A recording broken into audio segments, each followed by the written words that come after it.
Cet épisode a bénéficié du très plaisant soutien de Lelo. On vous en dit plus en fin de vidéo. Aujourd'hui, on va aller découvrir des créatures exotiques recrachant potentiellement des briques pour respirer. Mais avant, j'aimerais vous rappeler qu'il y a un énorme point commun entre vous et moi, ma grand-mère, mon chien, de fins dépôts de lichen passant leur existence à téter des cailloux, une méduse et un pied de bambou. Un champignon, une bûche, un poisson ou n'importe quel cactus, qui tous sont construits autour d'une seule et unique chose, le carbone. À l'échelle moléculaire, cet élément-là, c'est le squelette des vivants, leur clé de voûte, l'élément central de tous les processus de matière animée. Cligner des yeux, croquer une pomme, digérer, inspirer, expirer. Toutes les étapes impliquées dans le moindre événement qui concerne votre corps font appel à un moment ou à un autre à ces atomes-là. Ce n'est pas faute d'avoir essayé, mais nous n'avons encore jamais trouvé dans la nature du vivant qui ne soit pas construit autour de longues chaînes carbonées. Mais peut-on seulement imaginer la possibilité d'une vie bâtie sur toute autre chose ? Une vie dont la pierre angulaire, au plus profond de sa chair, au cœur même de la matière, serait d'une nature différente. Et c'est là que ça devient troublant, car on connaît un élément dont la vie n'a dans l'ensemble que faire, et qui possède beaucoup de points communs avec le carbone, tout en étant bien plus abondant que lui sur Terre, à savoir le silicium. L'élément atomique sur lequel s'appuie presque tout l'informatique moderne. Mais avant d'aller découvrir pourquoi il pourrait être excitant d'imaginer des créatures construites autour de lui, il va nous falloir nous pencher un peu sur les raisons de l'ahurissant succès du C. Pourquoi la vie sur Terre s'est-elle construite autour de cet élément et pas d'un autre ? Quand on y pense, des atomes dans la nature, il en existe beaucoup. Et le carbone, bien qu'il soit en masse le 4e plus abondant de l'univers, n'arrive dans la croûte terrestre qu'à la 15e place. Déjà, le carbone possède une sorte de super pouvoir, à savoir une capacité à former jusqu'à 4 liaisons stables avec de nombreux autres éléments, mais aussi et surtout avec lui-même. Et ce faisant, en créant de longues chaînes, il peut donner naissance à des molécules de grande taille telles que la caféine, ou la théobromine qui participe à donner au chocolat cet amer si particulier, et ne diffère pourtant de la caféine que d'un atome de carbone et de l'hydrogène. Et encore, ces molécules sont-elles relativement simples si on les compare à une vitamine, ici la B12, riche de plus de 70 atomes de carbone, qui est elle-même en taille dérisoire au regard des macromolécules proprement gigantesques et d'une complexité folle que les longues chaînes carbonées sont capables de former, et dont certaines, telles que les protéines ou l'ADN, peuvent regrouper des millions, parfois des milliards d'éléments atomiques. Le truc, c'est que pour être capable de bâtir des molécules aussi grandes, il faut à la fois être flexible pour, en réagissant avec son environnement, autoriser des transformations, des modifications, tout en étant suffisamment stable et robuste pour ne pas se disloquer à la moindre perturbation, et ainsi faire que les choses tiennent dans la durée. Et c'est cette relative souplesse des liaisons, cette légère faiblesse, qui donne au carbone sa plus grande force, en lui permettant d'être polyvalent et de provoquer, au gré du jeu du hasard des collisions, l'apparition d'un nombre proprement hallucinant de nouvelles formes moléculaires. Songez que l'on connaît à ce jour dans la nature plus de 10 millions de composés carbonés différents, et ce nombre n'est qu'une petite fraction de ceux qui existent vraisemblablement. En fait, c'est en partie parce que la quantité de combinaisons qu'il est possible de faire à base de carbone est si sidérante que l'on a jugé bon de distinguer l'étude des molécules construites autour de cet élément, appelé chimie organique, de celle de tous les autres que l'on regroupe dans la chimie inorganique. Ok, donc c'est un fait, tous les organismes vivants sont remplis de la tête aux racines de microscopiques structures ahurissantes de complexité construites autour du carbone. Mais ne pourrait-on pas espérer, parmi les 118 autres éléments stables que l'on retrouve dans l'univers, en trouver qui soient eux aussi capables de former des liaisons dont l'énergie de rupture est accessible, tout en étant suffisamment résistante pour perdurer à l'état stable dans leur environnement ? Pour tenter de débusquer de telles pépites atomiques, il va nous falloir procéder par élimination, en fouillant dans ce tableau, qui est le tableau le plus cool de l'univers, puisqu'on y trouve littéralement tous les éléments atomiques de l'univers, les petites briques à partir desquelles on peut construire toutes les grandes. Pour résumer à grands traits, ici dans cette classification, plus les éléments sont dans la partie haute, plus ils sont abondants dans l'univers. Et vu qu'on cherche des éléments relativement courants dans la nature, on peut d'ores et déjà faire sauter les 4 dernières lignes. Dans ce qu'il nous reste, on cherche des éléments capables de former des liaisons avec d'autres éléments, et ce, si possible, en quantité. Et pour cela, il nous faut trouver des éléments susceptibles de partager leurs électrons. Je ne vais pas trop m'étendre sur le sujet, et je m'excuse pour les raccourcis pris auprès de tous les chimistes, dont j'entends déjà d'ici les neurones crisser de colère, avec la délicatesse d'une enclume ancrée sur un tableau noir. Mais disons que chaque élément atomique possède des couches électroniques, des régions au sein desquelles virevoltent des électrons. Et en fonction de si ces couches électroniques sont pleines à craquer ou pas, les atomes sont plus ou moins disposés à se lier à d'autres. Bref, la capacité d'un élément à former des liaisons chimiques, à avoir des atomes crochus avec d'autres congénères, va dépendre de la façon dont il est prêt, ou non, à partager ses électrons. Ainsi, pour tenter de trouver un élément chimique au moins aussi efficace que ne l'essaie pour construire des molécules complexes, commençons par éliminer tous ceux qui, solitaires, ne supportent pas les autres. Tels que les gaz rares, l'hélium, le néon, l'argon, le krypton, le xénon, qui possèdent des couches électroniques remplies d'électrons, et sont donc extrêmement peu disposés à s'en séparer, comme à en accepter de nouveaux.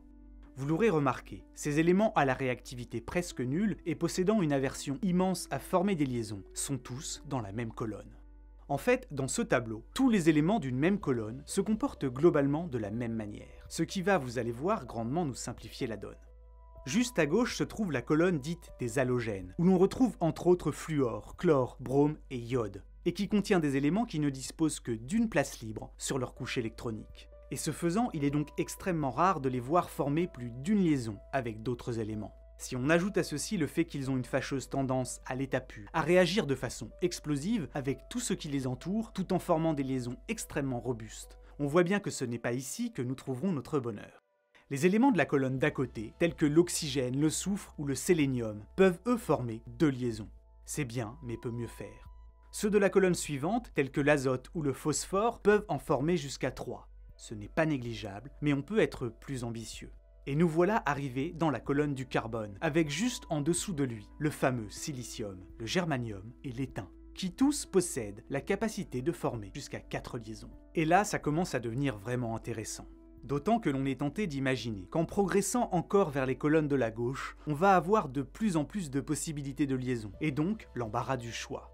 Sauf qu'une sérieuse ombre au tableau commence à se dessiner, car en réalité, plus l'on va vers la gauche, et plus les éléments rencontrés cherchent moins à partager leurs électrons, ou à en recevoir de nouveaux qu'à céder ceux qu'ils possèdent déjà. Raison pour laquelle dans l'univers, une grande partie des réactions impliquent des atomes de la partie gauche, réagissant avec ceux de la partie droite.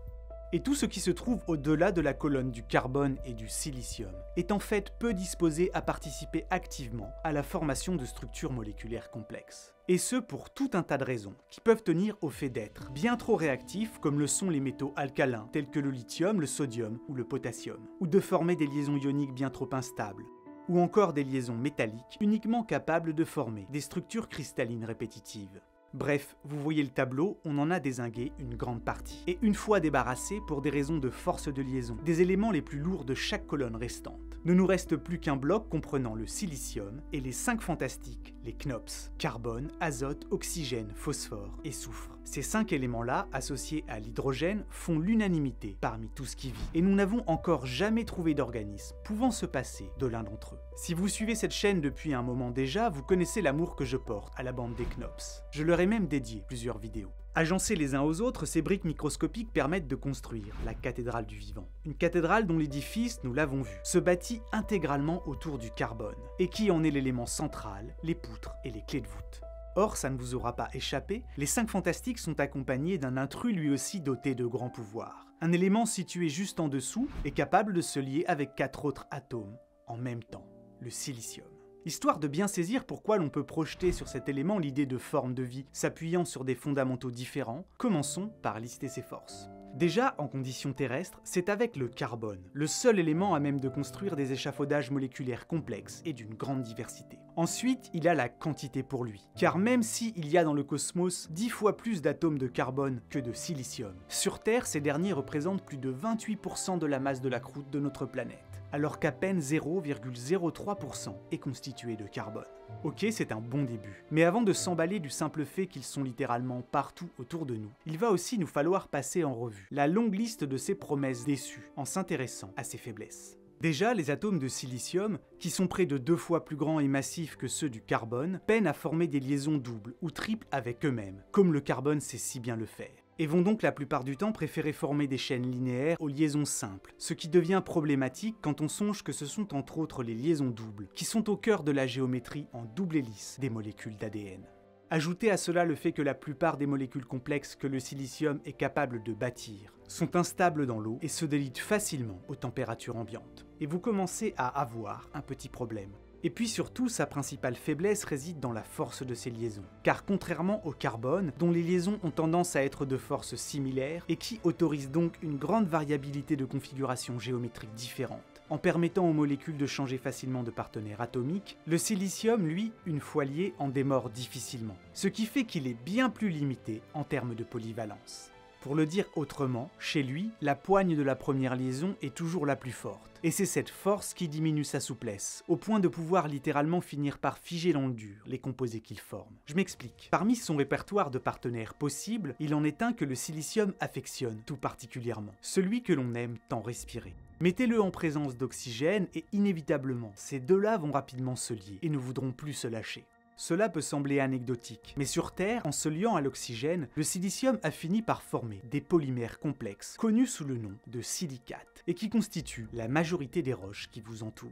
Ici, le principal défaut de cette forme de fidélité à presque toute épreuve est bien la grande stabilité des silicates, qui limite fortement les interactions chimiques auxquelles ils peuvent participer. Et le fait qu'en présence d'oxygène, le silicium finisse presque inévitablement par donner des roches a une autre conséquence des plus étranges. Sur Terre, lorsque les animaux respirent, ils vont utiliser de l'oxygène pour métaboliser des glucides, en gros des sucres, et ainsi récupérer de l'énergie tout en relâchant de l'eau et du dioxyde de carbone. Au cours de ce processus, on récupère de l'énergie contenue dans les molécules d'oxygène et on relâche un élément qui, en puissance, en contient moins, du CO2.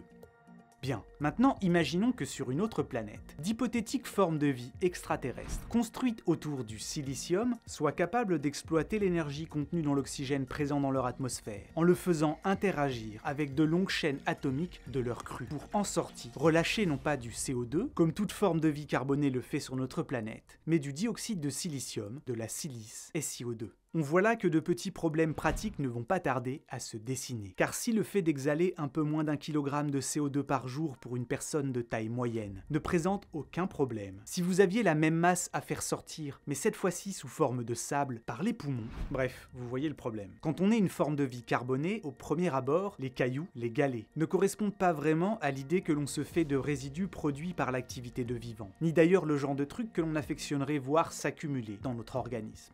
Ça n'a d'ailleurs pas échappé à certains auteurs de science-fiction qui se sont amusés à imaginer, s'épanouissant sur d'autres planètes, des formes de vie extraterrestres cristallines, qui bien que totalement dépourvues de poumons comme les animaux, ou de stomates comme les végétaux, respirent en extrudant des billes de verre ou des petites briques, par ce qui leur sert de bouche. Ok, là on a complètement dérapé dans la spéculation. Et là, il est important de rappeler que ces raisonnements sont complètement biaisés, parce que nous sommes ici, tous sans exception, des formes de vie carbonées. Trop vite tenté d'imaginer ces hypothétiques êtres de silicium, comme des créatures cristallines à l'aspect rocailleux, en cela inspirés par ce qui sur notre planète contient le plus de cet élément. Mais considérez que nous, les carbonés, sommes faits de chair et de sang, de bois et de sève, et de milliers d'autres choses, et n'avons, matériellement parlant, rien à voir avec le graphite des mines de crayon ou du diamant, qui sont pourtant eux presque exclusivement constitués de carbone. Ainsi, en explorant au sens large les types de matières connues incorporant du silicium, il semble plus logique, mettez beaucoup de guillemets, d'imaginer que ces hypothétiques extraterrestres ne recrachent pas la silice par là où l'oxygène est entré, mais disposent peut-être d'organes qui, à l'image des reins évacuant chez les animaux terrestres les composés azotés sous forme d'urée, viendraient suinter les produits de leur respiration exotique sous forme d'un gel silicaté visqueux.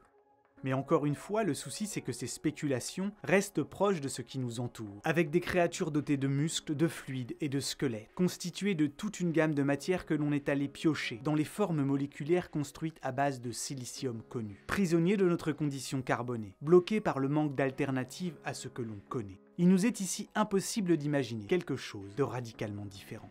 Toujours est-il qu'aujourd'hui, ce manque de souplesse à l'échelle atomique du silicium laisse à penser que si des formes de vie extraterrestres se sont développées sur des planètes aux conditions semblables à la nôtre, alors elles doivent vraisemblablement s'être échafaudées autour du carbone.